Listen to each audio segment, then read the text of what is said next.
दुसऱ्या टप्प्याचा प्रचार थांबला. राज्यातील 8 मतदारसंघात बऱ्याच नेत्यांची प्रतिष्ठा पणाला लागली आहे.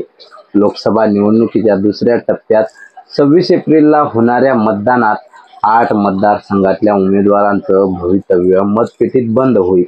यात बुलढाणा, अकोला, अमरावती, वर्धा, यवतमाळ, वाशिम, हिंगोली, नांदेड आणि परभणी या मतदारसंघाचा समावेश आहे.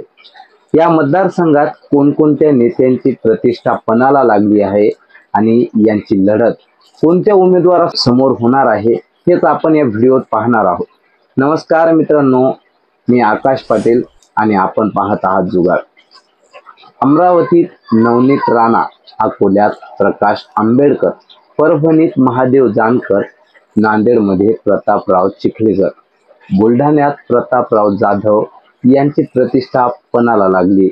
विदर्भात सर्वाधिक चर्चेत असलेला अमरावती लोकसभा मतदारसंघात भाजपा उमेदवार नवनीत राणा आणि काँग्रेसचे बळवंत वानखेडे यांच्यात थेट लढत होते. या मतदारसंघात बच्चू कडूंचा प्रहार पक्षाचे दिनेश बुब रिंगणात आहेत. अकोला लोकसभा मतदारसंघात भाजप, काँग्रेस आणि वंचित बहुजन आघाडीत तिरंगी लढत होते. विद्यमान भाजप खासदार माजी केंद्रीय मंत्री संजय धोत्रे यांचे चिरंजीव अनुप धोत्रे, काँग्रेस पक्षाचे डॉक्टर अभय पाटील आणि वंचित बहुजन आघाडीचे अध्यक्ष प्रकाश आंबेडकर रिंगणात आहेत. परभणीमध्ये मविआचे उमेदवार आणि ठाकरे गटाचे विद्यमान खासदार संजय जाधव यांच्या विरोधात महायुतीचे उमेदवार राष्ट्रीय समाज पक्षाचे महादेव जानकर उभे आहेत. यवतमाळ, वाशिम लोकसभा मतदारसंघात शिवसेना शिंदे गटाकडून विद्यमान खासदार भावना गवळी ऐवजी राजश्री पाटील यांना तिकीट देण्यात आले. त्यांच्या विरोधात ठाकरे गटाचे संजय देशमुख उभे आहेत. वर्धा लोकसभा मतदारसंघात भाजपचे विद्यमान खासदार रामदास तडस आणि राष्ट्रवादी काँग्रेस शरदचंद्र पवार पक्षाचे अमर काळे यांच्यात लढत होते. नांदेडमध्ये विद्यमान भाजप खासदार प्रतापराव चिखलीकर आणि काँग्रेस उमेदवार वसंत चव्हाण यांच्यात थेट लढत आहे. तिथे भाजपसोबत अशोक चव्हाणांची प्रतिष्ठा पणाला लागली.